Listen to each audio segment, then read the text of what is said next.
오늘의 시대를 보면 사사시대, 구약 성경에 나오는 사사시대가 자주 떠올립니다. 그리고 또 이스라엘이 나라를 빼앗기고 포로로 잡혀갔던 그런 시절들이 생각이 납니다. 그 사사시대를 잘 요약해주는 성경 구절 두 구절이 있습니다. 하나는 사사기서 21장 25절의 말씀, 사사기의 맨 마지막 구절입니다. 그때 이스라엘의 왕이 없으므로 사람이 각기 자기의 소견에 옳은 대로 행하더라. 우리가 잘 아는 것처럼 이스라엘이라는 나라에는 한 번도 왕이 없던 적이 없었습니다.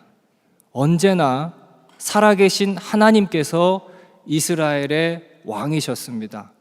그러나 문제는 그들이 하나님을 왕으로 대접하지 않았다는 것입니다. 이것이 사사시대였습니다. 사사시대를 또 잘 보여주는 다른 성경 구절이 있습니다. 그것이 바로 오늘 본문 1절입니다. 아이 사무엘이 엘리 앞에서 여호와를 섬길 때에는 여호와의 말씀이 희귀하여 이상이 흔히 보이지 않았더라. 그래서 조금 쉽게 풀어서 말씀드리면, 그때는 하나님의 계시가 아주 드물거나 거의 나타나지 않던 때였다. 그러니까 하나님께서 역사 속에서 하나님 자신을 드러내 보이지 않으셨습니다. 그 정도로 현실이 아주 혼란스러웠고 어두웠습니다. 그래서 이런 상황이 하나님을 알고 믿는 자들에게는 탄식이 되는 것입니다. 하나님은 분명히 살아계시는 것이 맞는데 하나님이 부재하는 듯한 이 현실, 과연 하나님은 어디에 계시는가? 하나님은 도대체 이 어지럽고 어두운 세상 속에서 무슨 일을 하고 계시는가? 소견에 옳은 대로 판단을 하는 사람들은 성급하게 말합니다. 하나님은 태극기가 아닌 촛불과 함께 하신다. 내지는 하나님은 촛불이 아닌 태극기와 함께 하신다. 과연 그럴까? 과연 그럴까?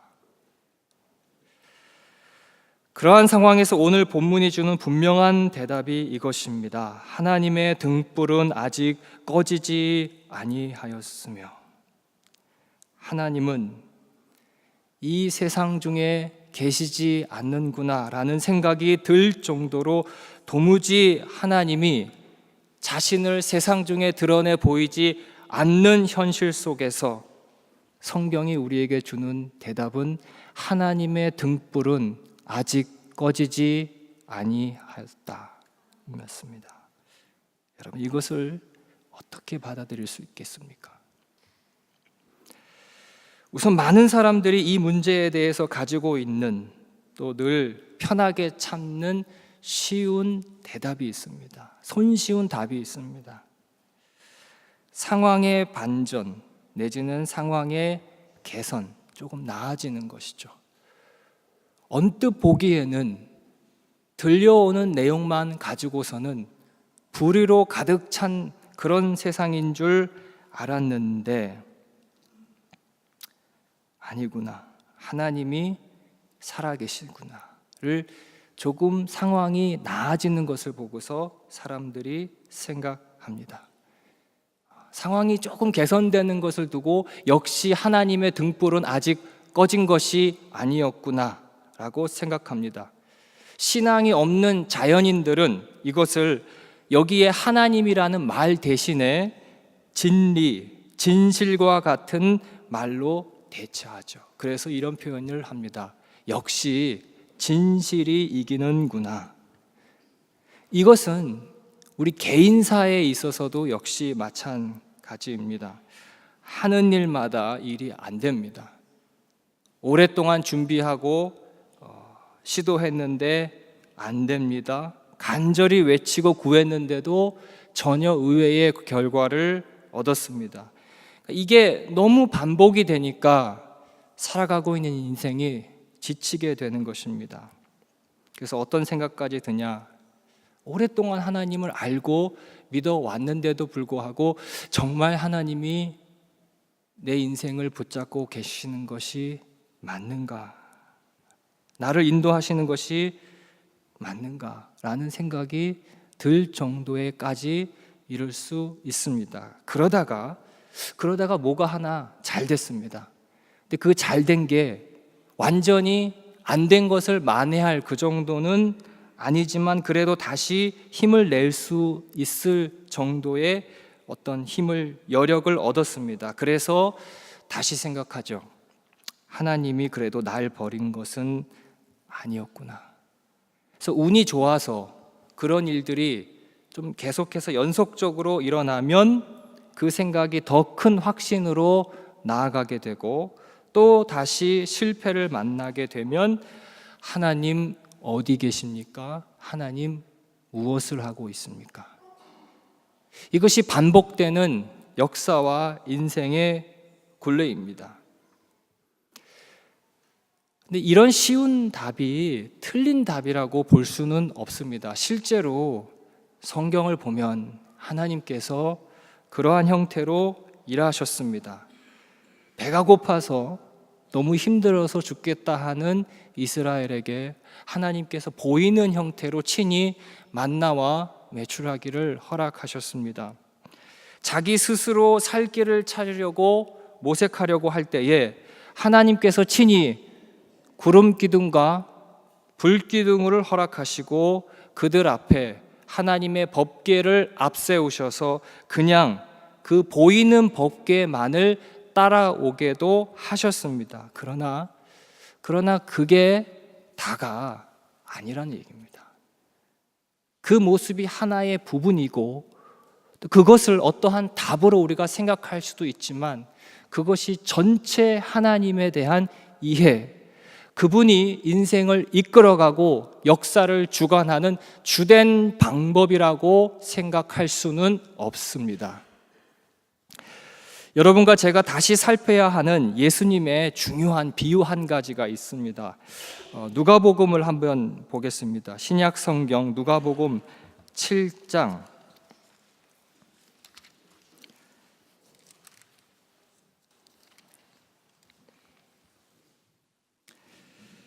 31절로 35절입니다. 제가 가지고 있는 성경책으로는 101페이지입니다.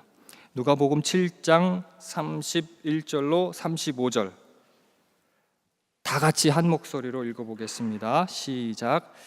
또 이르시되 이 세대의 사람을 무엇으로 비유할까? 무엇과 같은가? 비유하건대 아이들이 장터에 앉아 서로 불러 이르되 우리가 너희를 향하여 피리를 불어도 너희가 춤추지 않고 우리가 곡하여도 너희가 울지 아니하였다 함과 같도다. 세례 요한이 와서 떡도 먹지 아니하며 포도주도 마시지 아니하매 너희 말이 귀신이 들렸다 하더니 인자는 와서 먹고 마시매 너희 말이 보라 먹기를 탐하고 포도주를 즐기는 사람이요 세리와 죄인의 친구로다 하니 지혜는 자기의 모든 자녀로 인하여 옳다함을 얻느니라. 아멘. 그러니까 이 세대의 사람들에 대한 비유입니다. 피리를 불어도 춤추지 않고 곡을 하여도 울지 않는 것을 비유로 이야기하고 있습니다. 그러니까 쉽게 표현하자면 부활절 수련회라는 판을 여러분 앞에 쫙 버렸습니다. 판을 버려놨습니다. 그래서 여러분들에게 이야기하죠. 여기 가면 참 좋습니다. 이것도 좋고 저것도 좋고 꼭 가십시다. 좋은 것들을 쭉 열거하는데도 사람들의 마음이 꿈쩍도 하지 않습니다. 사람들에게 열심히 복음을 증거해도 교회에 나오라고 힘을 내서 이야기를 해도 도무지 거기에 대해서 사람들이 반응이 없습니다. 그러니까 지금 그런 모습들이 저희들이 읽은 누가복음 7장의 이 비유에서 보여주는 모습일까요? 그 모습일까요? 이 비유를 해석하면서 별 생각 없이 대부분의 사람들이 암묵적으로 동의하고 시작하는 대목이 있습니다. 여러분 32절을 보세요. 비유하건대 아이들이 장터에 앉아 서로 불러 이르되 우리가, 거기다 밑줄을 한번 거두세요. 우리가 너희를 향하여, 너희를에 밑줄을 거두세요. 피리를 불어도 너희가 춤추지 않고. 질문하겠습니다. 여기서 이 세대의 사람들이 우리입니까? 너희입니까? 이 세대의 사람들이 우리입니까? 너희입니까? 대부분의 사람들은 다 너희로 간주하고 이 본문을 읽습니다. 그런데 이 세대의 사람들을 우리라고 한번 생각해보고 예수님의 이 비유의 말씀을 한번 보실 수 있을까요? 정반대의 의미가 나옵니다. 피리를 부는 사람, 곡하는 사람, 판을 벌리는 사람들이, 그렇게 판을 벌리는 사람들이 이 세대의 사람들이라고 생각하고 이 누가복음 7장의 말씀을 한번 보십시오. 이건 제 개인의 해석이 아니고 실제로 그렇게 해석하는 주석가와 또 신학자들이 있습니다. 근데 저는 이쪽 해석이 더 타당한 것 같습니다. 쉬운 성경으로요, 이 부분을 여러분들에게 좀 읽어드리겠습니다. 이 세대의 사람들을 어떻게 설명할 수 있을까? 그들은 우리는 더 놀고 이야기하고 싶은데, 그러니까 이 세대 사람들이 이야기하는 내용입니다. 우리는 더 놀고 이야기하고 싶은데 엄마 아빠는 늘 피곤하고 바쁘다고 해요 하고 불평을 늘어놓는 아이와 같다. 그러니까 끊임없이 놀자고 보채는 아이가 있고요, 피곤하다고 피하는, 도망다니는 부모가 있습니다.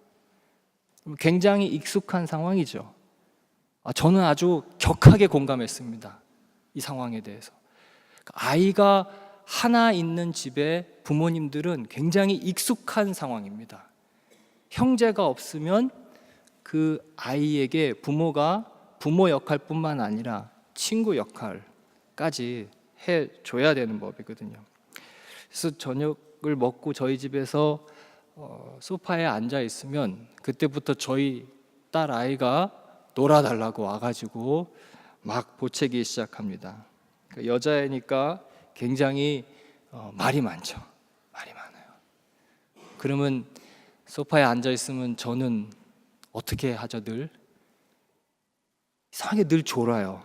거기만 앉으면 좁니다. 근데도 걔가 익숙해져서 걔는 이제 신경 안 쓰고 혼자서 다다다다닥 자기 할 말 계속 합니다. 저는 옆에서 졸고 있고. 그래서 저는 저희 집에는 혼자 떠드는데 익숙한 두 여인이 있답니다. 네. 네. 어쨌든 이 세대의 사람이 누군지를 정확하게 짚어내는 게 중요합니다. 놀자고 보채는 아이인가, 이제 못 놀아주는 부모인가? 불평을 늘어놓는 아이와 같다였습니다. 불평을 늘어놓는 아이, 부모가 안 놀아준다고. 그래야 그 다음에 나오는 33절과 34절의 말씀이 이해가 되는 겁니다. 누가 등장하죠? 세례 요한, 그리고 예수님이 등장합니다. 그러니까 세례 요한과 예수님을 향하여서 각각 뭐라고 비난을 하고 있는가를 확인해 보시기 바랍니다. 잔치를 벌여놨는데, 판을 벌여놨는데 세례 요한이라는 사람이 와서 그 앞에서 금식을 하고 있는 겁니다. 그 앞에서. 그러나 그것을 벌인 사람이 보기에는 황당한 거죠. 잔치판에 와서 같이 흥을 돋궈야 되고 놀아야 되는데 그 앞에서 금식을 벌이니까 요한을 향하여서 판을 벌인 사람이 귀신이 들렸다, 그렇게 비판하고 있습니다. 세례 요한이 재밌게 즐기고 재밌게 놀았으면 했는데 그가 그 앞에서 금욕적인 그런 삶을 취하고 있는 것입니다. 그래서 비난했습니다. 예수님에 대해서도 똑같은 원리가 적용됐습니다. 곡을 해야 되는데, 울어야 되는데 예수님은 울기는커녕 세리와 죄인들과 같이 함께 계속해서 먹고 마시고 흥겹게 즐겼습니다. 그래서 예수님을 비난하고 불평을 늘어놓는 것입니다. 이 비유가 주는 교훈, 세상은 우리를 향하여 끊임없이 세상의 장단에 맞춰 놀아나기를 요구하고 있다는 것입니다. 끊임없이 그 장단에 맞추기를. 심지어 우리가 신앙을 가져도, 하나님을 알아도, 예수를 믿어도 신앙을 가진 대로 세상이 요구하는 방식, 세상이 기대하는 방식으로 신앙생활을 하기를 압박합니다. 그래서 그 신앙이 결국은 살아있는 신앙이 되지 못하고 종교에 머무르게 합니다.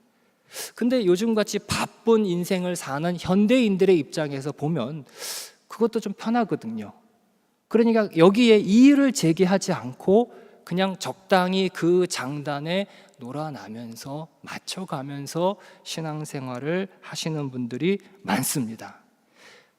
잘 되고 흥하고 좋은 일에서 하나님의 분명하고 선명한 일하심의 손길을 보고, 안 되고 불의와 좌절과 실패하는 가운데 그 속에서 하나님의 부재,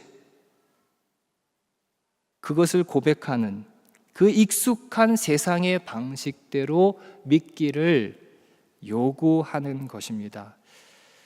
이것에 대해서 세례 요한과 예수님께서 어떻게 대처하는가를 여러분 보셔야 됩니다.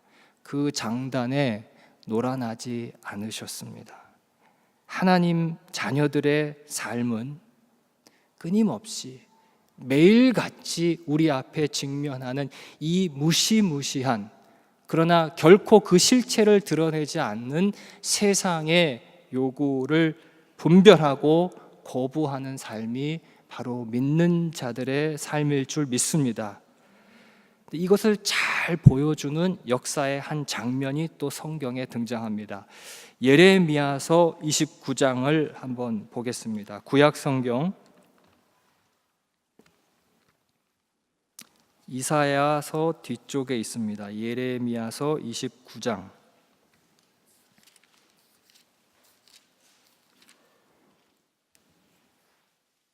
4절부터 9절까지, 제가 가지고 있는 성경책은 1096페이지입니다. 4절부터 9절까지를 한 목소리로 같이 읽어보도록 하겠습니다. 만군의 여호와 이스라엘의 하나님께서 예루살렘에서 바벨론으로 사로잡혀 가게 한 모든 포로에게 이와 같이 말씀하시느니라. 너희는 집을 짓고 거기에 살며 텃밭을 만들고 그 열매를 먹으라. 아내를 맞이하여 자녀를 낳으며 너희 아들이 아내를 맞이하며 너희 딸이 남편을 맞아 그들로 자녀를 낳게 하여 너희가 거기에서 번성하고 줄어들지 아니하게 하라. 너희는 내가 사로잡혀 가게 한 그 성읍의 평안을 구하고 그를 위하여 여호와께 기도하라.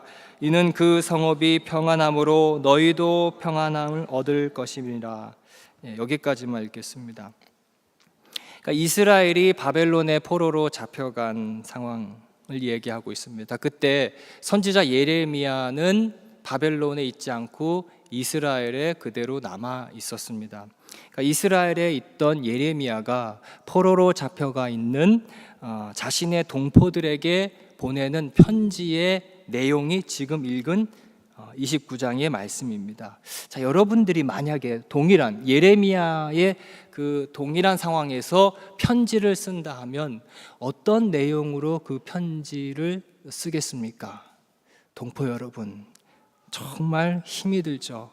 얼마나 힘이 들겠습니까? 지금 이 상황은 정말로 잘못된 상황입니다. 그래서 하나님이 분명히 돌이키실 것입니다. 하나님이 당신들에게 평안을 주실 것입니다. 함께 작정하고 함께 기도하십시다. 함께 힘을 모읍시다. 싸우십시다. 이런 말을 하지 않겠습니까? 근데 예레미야 선지자가 실제로 쓴 그 편지의 첫 말이 뭔가를 여러분 보십시오. 5절입니다. 너희는 집을 짓고 거기에 살며 텃밭을 만들고 그 열매를 먹으라. 거기가 어디였습니까? 바벨론이었습니다. 그러니까 이게 무슨 말이냐면 포로로 잡혀간 그곳 바벨론에서 잘 살라는 말을 건네고 있는 것입니다. 당장 돌아올 생각을 말고 거기서 자식을 낳고 또 자녀를 결혼까지 시키고 번성하면서 잘 살라. 그리고 예레미야 선지자는 거기에서 한술 더 떠서 이야기합니다. 7절, 너희는 내가 사로잡혀 가게 한 그 성읍의 평안을 구하고 그를 위하여 여호와께 기도하라. 이는 그 성읍이 평안함으로 너희도 평안할 것입니다. 그러니까 지금 이 상황은 이스라엘의 평안을 간절하게 빌어도 모자랄 상황인데 선지자 예레미야는 바벨론의 평안을 위해서 기도하라. 그 이야기를 하고 있는 겁니다. 그러니까 우리의 상식과 안 맞는 상황이죠. 그러니까 우리로 치면요, 일제 식민 통치 시절에 억압받고 있는 민족을 향해서 여러분 독립이 올 것입니다. 힘을 내십시오. 싸우십시다. 그 말을 하는 게 아니고 지금은 그냥 그 일제 치하 그 밑에서 일본 사람들 말을 잘 듣고 충실히 사십시오. 거기서 한 걸음 더 나가서 지금 여러분들을 식민 통치하고 있는 그 일본, 제국주의 일본을 위해서 그들의 평안을 위해서 기도하십시오. 비유로 표현했지만 그런 상황입니다. 이거 완전히 변절이고 친일의 극치와 같은 상황이죠. 그런데 그게 이스라엘의 역사 속에서는 하나님의 뜻이었다는 것입니다. 그렇게 하는 것이 하나님의 분명한 의도였다는 것입니다. 그래서 우리가 할 말이 없어지는 것입니다. 그래서는 안 되는데, 그걸 구해서는 안 되는데, 하나님은요 분명히 이스라엘의 회복을 말씀하셨습니다. 다시 돌아올 것이다. 그 이야기를 분명히 하셨어요. 그러나 지금 당장은 아니다. 지금은 바벨론의 통치하에 충실하게 살되 적어도 70년 동안에는 그렇게 사는 것이 나의 뜻이다. 근데 그거 궁금하지 않으세요? 왜 바벨론의 평안을 빌었을까? 왜 바벨론의 평안까지 빌었을까? 그들이 좋아서 그런 것이 아니었습니다. 그들이 나중에 돌아오겠지, 나중에 하나님 다시 믿겠지, 거기까지 가지 않으셨습니다. 바벨론은요 이스라엘을 훈련시키는 도구였습니다. 그렇기 때문에 그 역할을 잘 감당하기 위해서는 바벨론이란 이 나라가 망하면 훈련받아야 될 이스라엘이 훈련을 받지 못하고 다시 돌아오게 되지 않습니까? 그러니까 바벨론이 좋아서 그런 게 아니고 이스라엘을 제대로 훈련시키기 위해서 바벨론의 평안을 구하라 하신 것입니다. 그러니까 하나님의 궁극적인 관심은 바벨론이 아니었습니다. 그의 민족, 그의 백성인 이스라엘이었습니다. 그 시대에도 성도임에도 불구하고 백성들의 지도자임에도 불구하고 세상의 장단에 놀아나는 사람들이 있었습니다. 우리가 읽은 예레미야서 29장 8절, 너희 중에 있는 선지자들에게와 점쟁이에게 미혹되지 말며 너희가 꾼 꿈도 고지 듣고 믿지 말라. 혼란스러운 시대일수록요, 뭘 봤다는 식으로, 뭘 들었다는 그런 이야기들이 참 많습니다. 권위가 사라지고 도대체 어디서 누구의 무슨 말을 들어야 될지 모르기 때문에 여기저기서 뭘 들었네, 뭘 봤네. 근데 그 사람들이 그냥 얘기해서는 도무지 상대방이 귀담아 듣지 않으니까 꼭 거기에 하나님을 갖다 붙입니다. 그래서 그들이 뭐라 했습니까? 하나님이 곧 돌이킬 것이다. 이게 거짓된 평안의 선포였습니다. 하나님이 곧 뒤엎을 것이다. 그래서 우리가 다시 조국으로 돌아가게 될 것이다. 하나님은 그런 말씀 하신 적이 없었습니다. 적어도 70년은 거기서 충분히 제대로 살라 하셨습니다. 그러나 세상의 장단에 놀아나고 사람들의 비율을 맞추는데 급급했던 종교 지도자들은 전혀 다른 이야기를 한 것입니다. 그리고 그들은 하나님의 음성을 전하는 예레미야를 박해했고 끊임없이 모함했습니다. 예레미야는 세례 요한과 예수님이 들었던 비난과 수모를 당시의 사람들로부터 받을 수밖에 없었습니다. 11절, 예레미야서 29장 11절, 너희를 향한 나의 생각을 내가 아나니. 하나님의 말씀입니다. 너희를 향한 나의 생각을 내가 아나니. 누가 안다고 했습니까? 하나님이. 늘 문제는 우리도 안다, 우리도 조금 알지 않습니까? 하는 데서 늘 문제가 생기게 됩니다. 적어도 하나님, 이렇게는 돼야 공의가 서지 않겠습니까? 저 지경이 되는데도 하나님 보고만 있을 것입니까? 우리의 눈에는 재앙으로 보이지만 하나님의 그 마지막 결론은 평안이었습니다. 샬롬이었습니다. 그래서 오늘 이 현실에 대해서 우리의 입을 닫게 만드는 것입니다. 꺼지지 않는 하나님의 등불.